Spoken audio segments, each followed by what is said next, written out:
स्वागत है आप सभी का IB स्टार न्यूज में। मैं हूं आपके साथ जुबैर चौधरी। वक्त हो चला अपना उत्तर प्रदेश का, जहां सबसे पहले बात करेंगे झांसी की। तो झांसी में पुलिस कर्मियों की लापरवाही का एक बड़ा मामला सामने आया है, जिसमें पेशी पे आए 7 में से 3 कैदी पुलिस की लापरवाही के चलते फरार हो गए। तो बुलेटिन में बात झांसी की कर लेते हैं, जहां पेशी पर आए 7 कैदियों में से 3 कैदी फरार हो गए। बता दें कि तीनों कैदी मध्य प्रदेश के अलग अलग जिलों में पेशी के लिए झांसी रेलवे न्यायालय लाए गए थे। चोरी के आरोप में न्यायालय लाए गए तीनों कैदी पेशी के दौरान फरार हो गए। फिलहाल जीआरपी और पुलिस आसपास लगे सीसीटीवी फुटेज से कैदियों का पता लगाने की कोशिश कर रही है।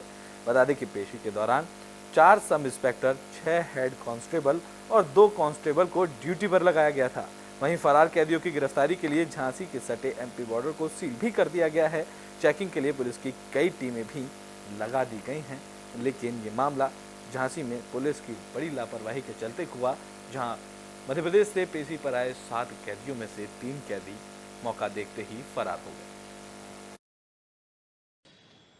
झांसी जनपद में जो रेलवे कोर्ट है, जहाँ पे ACJM मजिस्ट्रेट बैठते हैं यहाँ पे रेलवे कोर्ट में, उनको समक्ष 7 लोगों को पेश करने के लिए झांसी जनपद का 12 लोगों का ड्यूटी लगाई गई थी, जिसमें 4 सब इंस्पेक्टर, 6 हेड कांस्टेबल और 2 कांस्टेबल ड्यूटी पे आए हुए थे। और पेशी के बाद जो रेलवे स्टेशन का कैंपस के अंदर ही उसमें जो 7 लोगों से 3 लोग अभी। तो बुलेटिन में बात कन्नौज की कर लेते हैं, जहां कन्नौज में अस्पताल के अंदर चोरी का मामला सामने आया है, जहां इसकी वारदात सीसीटीवी फुटेज कैमरे में भी कैद हुई। तो कन्नौज जिला अस्पताल में चोरी का मामला सामने आया है। एक युवक वार्ड में भर्ती मरीज का फोन चोरी करते पकड़ा गया। चोरी की ये घटना सीसीटीवी कैमरे में कैद हो गई। लोगों ने आरोपी चोर को पुलिस के हवाले किया। पुलिस अब आगे की कानूनी कार्रवाई करने में जुट गई।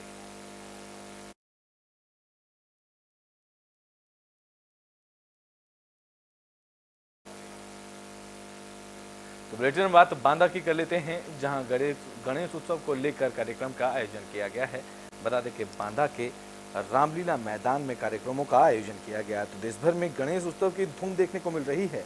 इस कड़ी में बांदा जिले में भी कार्यक्रम का आयोजन किया गया, जहाँ गणेश भवन नूतन बाल समाज रामलीला मैदान अलीगंज में भगवान गणेश की मूर्ति स्थापना कर कार्यक्रम का आयोजन किया गया, जिसमें बच्चों की प्रतियोगिता के साथ साहित्य कार्यक्रम भी देखने को मिले।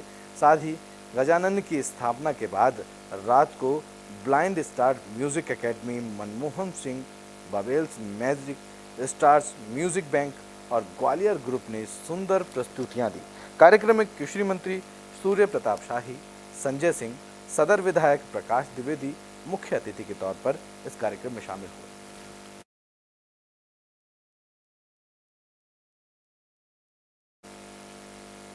बुलेटिन में बात कर लेते हैं संभल की, जहां पर गबन का मामला सामने आया है। बता दें कि इस आरोप में सचिव को गिरफ्तार भी कर लिया गया है।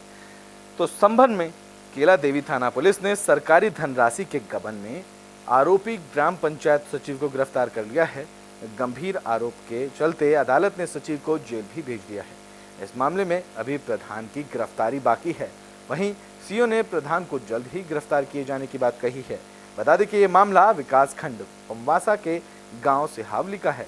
एक शिकायत में आरोप था कि निर्माणाधीन पंचायत भवन में मरम्मत और इंटरलॉकिंग का काम कराया गया है, लेकिन इसमें कुछ काम करवाए बिना धनराशि निकाल दी गई है।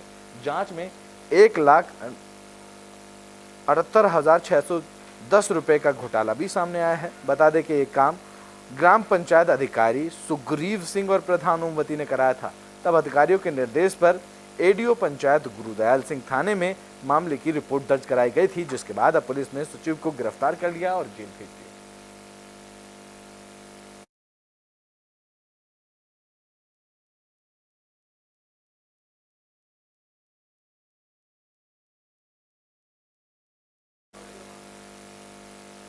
तो बुलेटिन में बात मथुरा की कर लेते हैं, जहां मथुरा में पुलिस और बदमाशों के बीच मुठभेड़ हुई है। इस दौरान पुलिस ने बदमाश को गिरफ्तार कर लिया है।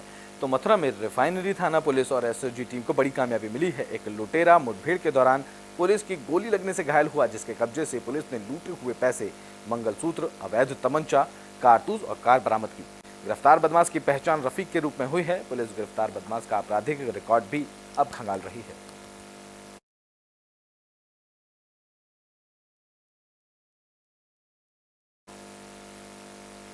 तो बुलेटिन में बात बागपत की कर लेते हैं, जहां गौ संरक्षण केंद्र का निरीक्षण किया गया है। तो बागपत के डीएम खट्टा राहतपुर के गौ संरक्षण केंद्र का निरीक्षण करने पहुंचे, जहां 372 गौवंश संरक्षित मिले। निरीक्षण के दौरान पता चला कि एडीओ पंचायत और पंचायत सचिव गौ संरक्षण केंद्र में दिलचस्पी नहीं ले रहे हैं, जिसके बाद डीएम ने कार्य योजना बनाने का निर्देश दिए हैं।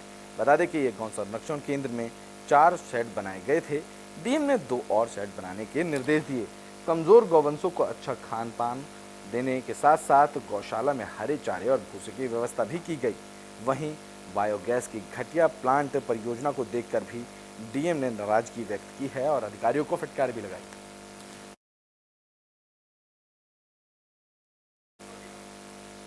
बुलेटिन में बात फिरोजाबाद की कर लेते हैं, जहां पुलिस को बड़ी कामयाबी हाथ लगी है। पुलिस ने गौ तस्करों को गिरफ्तार कर लिया है।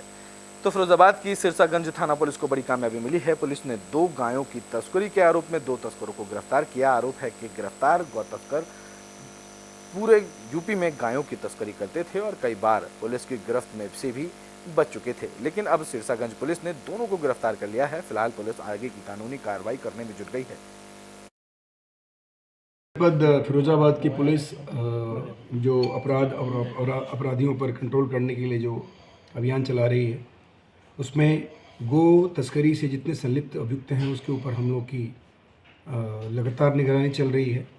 थाना सिरसागंज पे दर्ज एक मुकदमे में एक वांटेड जो तौफीक जो गौ तस्करी में एक मौके से भागा हुआ, जब हम लोगों ने उस गैंग को पकड़ा था उस समय मौके से एक ये अपराधी तौफीक जो पलवल का रहने वाला ये फरार हुआ था। ये वांटेड चल रहा था। इसकी फिराक में हमारी तो बुलेटिन में बात संभल की कर लेते हैं, जहां एक नाबालिग बेटे ने अपने ही पिता पर गोली चला दी। तो संभल में घरेलू विवाद के चलते नाबालिग बेटे ने पिता को गोली मार दी। ये मामला किला देवी थाना इलाके के चाचू नांगल गांव का बताया जा रहा है, जहां गोली लगने से पिता की हालत गंभीर बताई जा रही है, जिन्हें इलाज के लिए अस्पताल में भर्ती कराया गया। वहीं आरोपी बेटा मौके से फरार हो गया। पुलिस ने मामला दर्ज कर फरार बेटे की तलाश शुरू कर दी है।